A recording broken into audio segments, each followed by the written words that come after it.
All right, guys. Always great to be in Reliable Funding. That was the last reliable shit that I have of the week. Woo! There you go. So, guys, this is a very powerful time. We just went into the 3 weeks, and we start with 3 weeks with Pinchas. What's the connection? Pinchas? Who is Pinchas? Pinchas is a regular guy, just like you and me. There's nothing famous about Pinchas, nothing great about him. He was just another guy. Well, what was great about Pinchas was he rose to the occasion when the calling came. And it's interesting because if you look at the Parsha, only the first Aliyah talks about Pinchas. The rest of the Parsha is dealing with dividing up the land of Israel, and it's dealing with the sacrifices we bring up from God. So why is the whole Parsha called Pinchas if actually only the first Aliyah, 1/7 of it, is about Pinchas? So if we look at Pinchas for a second, we look at who he was and what he did, and the impact that he had on life as we know it, then we can take that lesson and that his message impacts and transforms the entire Parsha. So Pinchas was just a guy in a crowd watching a tremendous act of evil taking place in front of him. And it was such a terrible act of evil that everyone was dumbfounded. You ever been in a situation where wrong is going on and no one's doing anything about it? No one's saying anything, and even the leaders are there. And the leaders are also speechless. And it's very common for a person when we're around a situation where something wrong is happening, and we say, no, this is wrong. But if the leaders are quiet, and the rabbis are quiet, and everyone's quiet, then I'm also going to be quiet. Why should I stand up and make a noise when everyone else is quiet? And that's a very humanistic and that's a very rational approach. You know, who am I to step up and make a noise and make a scream about evil happening when the leaders are here and they're quiet? If they're quiet, well, I'm not going to make a scream. But Pinchas did not take that approach. Pinchas knew the law. He knew what had to happen right at that point. He knew that in a situation where you have a Jewish prince and a Midianite princess cohabiting literally in front of everyone, he knew that in such a case they can be executed on the spot. And everybody else had forgotten the law at that time. Moshe Rabbeinu himself forgot the law at that time. And everyone was just dumbfounded and confused. And Pinchas said, Uncle Moshe, he was actually his nephew. He said, Uncle Moshe, didn't you teach us that in such a case they should be executed? So Moshe turns to him and says, yes. But the one who remembers it, he's the one who should carry it out. You're the zealot, and you should take action. So Pinchas himself took a spear, and with one stab, he executed both of them and killed them. And because of Pinchas, there was a plague. Jews were dying left and right because at the end of last week's parsha, after Bilham, who was the evil prophet, anti-Semitic prophet, who tried repeatedly to curse the Jews, but he couldn't because God did not approve to their being cursed, Bilam gave Balak, who was another anti-Semite that tried to destroy the Jews, who hired him to curse the Jews. He said, listen, if you really want to get the Jews, I'll give you the best way.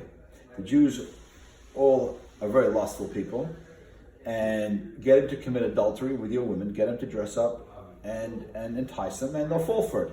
And he was right, and it did, and it worked. And the men were falling for the Midianite women and the Moabite women, and right, the women were very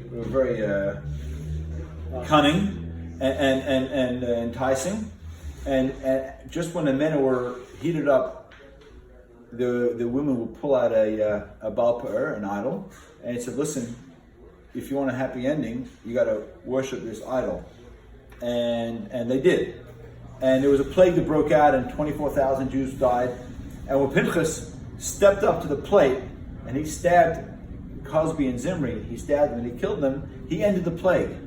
Literally, Jews were dying in the masses because of what they were doing, and he put a stop to all that.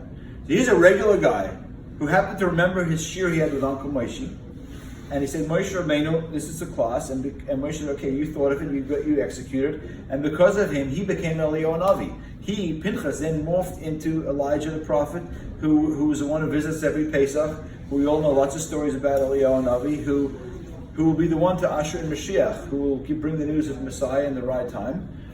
And he changed the course of history.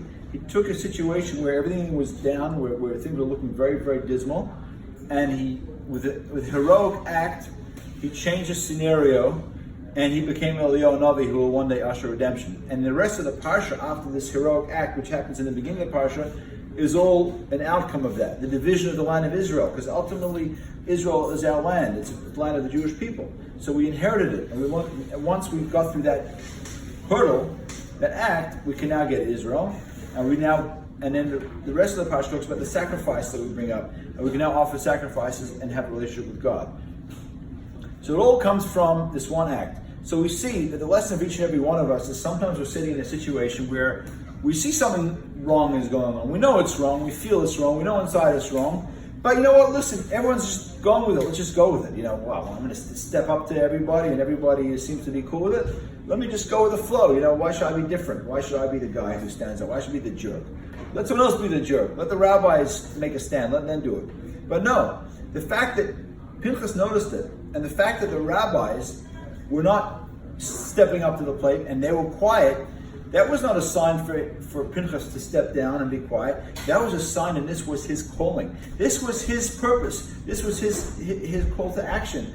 And because of that, he stepped up to the plate. He changed his history. And in every one of our lives, we can all be a Pinchas. In short, every one of our lives, we see something that's going wrong. And we have the justifications to just to step back and say, nah, I'm not going to step up. But that just might be our calling. The reason why Moshe Rabbeinu did not step up is because this was time for Pinchas to rise to the occasion. This was Pinchas' chance. This is his call. So next time we're in a situation, let's remember, maybe this is my call. Maybe the reasons why the rabbis are quiet and the rabbis aren't involved is because this is my call. This is my chance. This is my step to rise up to the occasion. This is my entrance to reaching a whole new level, to making a change which will change humanity, which will change history. Pinchas literally changed history and will always be remembered. This guy who no one knew about, suddenly he changed history, and we had an entire parsha named after him.